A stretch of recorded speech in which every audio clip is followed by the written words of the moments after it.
those of you who've never seen one of my videos before, what you're looking at is that you live on a flat Earth plane. The sun is going round and round and round the flat Earth plane. Right or wrong, or even if I changed my mind about it or thought about it more, which I'm not saying I did, just place a thought out there that everyone's not thinking sometimes. Galileo, they want to chop his head off for saying that the Earth, what do you say, the sun revolved around the Earth? The best image you could have in your head right now would be something like this. You're inside the cube, inside the oblate spheroid on a flat Earth plane. You're on the CD or ecreation disk.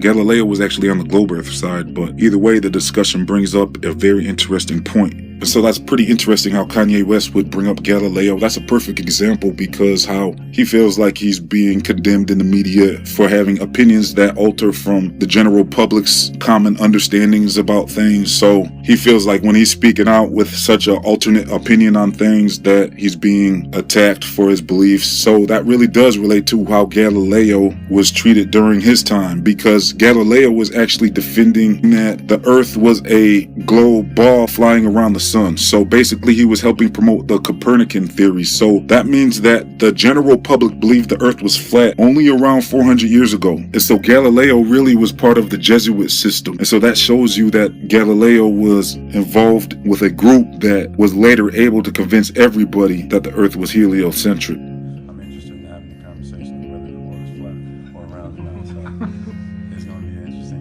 I'll tell you that. What are your thoughts on that? What are your stance? I'm not yet ready to make my comment or statement on that, but as of what my eyes have told me, the world may appear to be flat.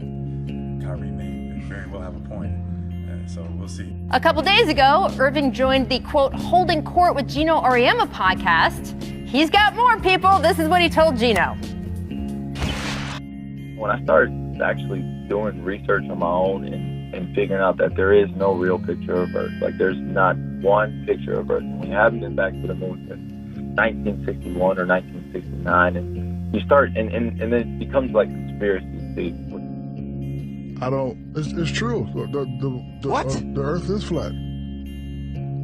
Shaq, what are you talking about? The Earth is flat. No, it's not. Yeah, it is. No, it's yes, not. Yes, it is. The world is flat.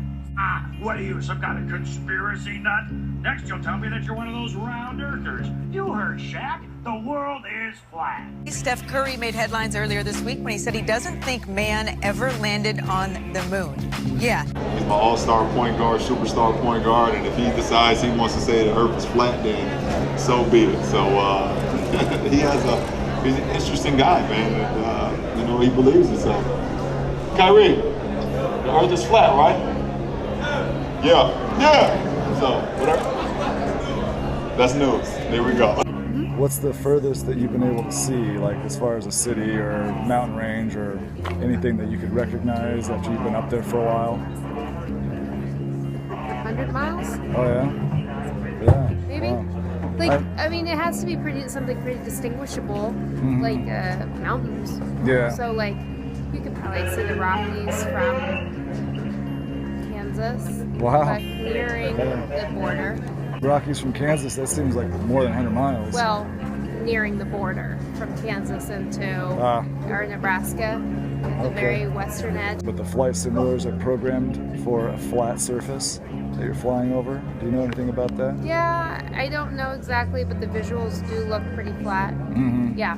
Have you noticed that it looks the same when you get up in the sky? Yeah. How have they taught you guys to account for the ground moving underneath you when the plane's coming in from different directions?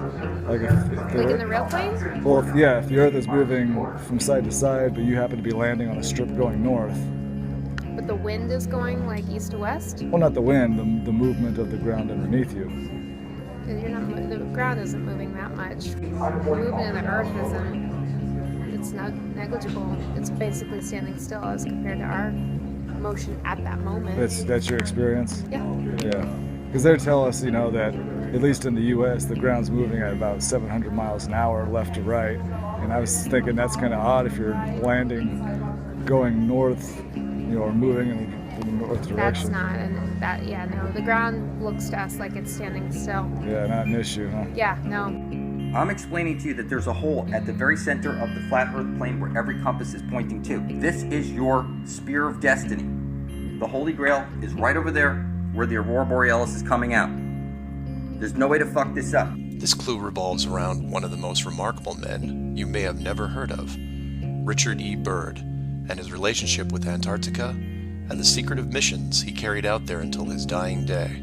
Admiral Byrd took off from the Norwegian Arctic island of Spitzenberg along with his pilot Floyd Bennett in an attempt to be the first to fly to the North Pole. About 16 hours later, the pair returned to the island in their Fokker trimotor airplane, the Josephine Ford, saying that they had indeed accomplished the feat. Byrd submitted his navigational records to the U.S. Navy and a committee of the National Geographic Society, one of his sponsors, who confirmed the accomplishment according to the Ohio State University libraries. Byrd was hailed as a hero and given the Medal of Honor. However, for some unknown reason, Admiral Byrd's official accounts of his journey were not long after disproved and even denied as inconclusive. When you learn of what Admiral Byrd claims to have found and experienced on his Arctic North Polar journey, it becomes clear why the official channels of society may have quickly decided to dismiss his claims.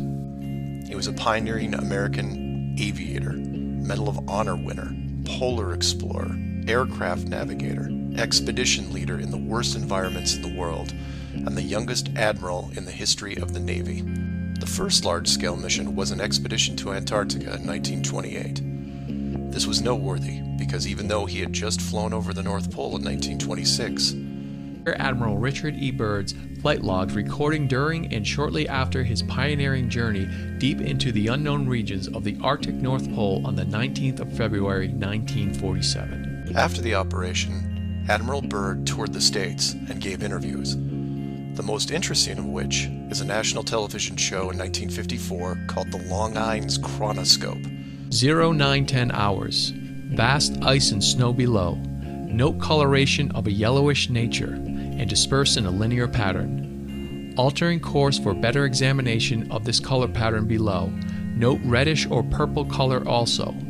Circle this area 2 full turns and return to assigned compass heading. Position check made again to base camp and relay information concerning colorations in the ice and snow below.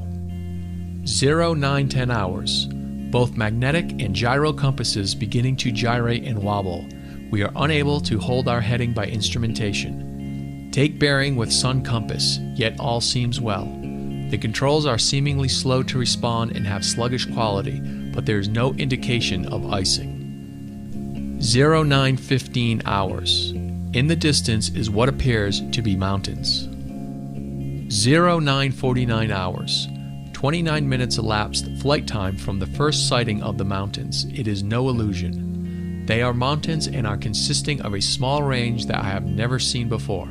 He went on to say that it was the most valuable and important place in the world for science. It involved the future of the nation, an untouched reservoir of untapped resources. 1000 hours. We are crossing over the small mountain range and still proceeding northward as best as can be ascertained. Beyond the mountain range is what appears to be a valley with a small river or stream running through the center portion. There should be no green valley below. Something is definitely wrong and abnormal here. We should be over ice and snow. To the port side are great forests growing on the mountain slopes. Theologians, Christian and Jewish, have in all ages differed, and irreconcilably differed, as to the location of the cradle of the human race. The evidences of this are so well known, or so easily accessible to every intelligent reader, that they need not be adduced in this place. The fathers and theologians of the early church and of the Middle Ages held many curious and conflicting opinions upon the subject. Some, following the allegorizing method of Philo, interpreted the whole narrative in Genesis as a parable setting forth spiritual things. Eden was not a place but a state of spiritual blessedness. The 4 rivers were not rivers but the 4 cardinal virtues, etc.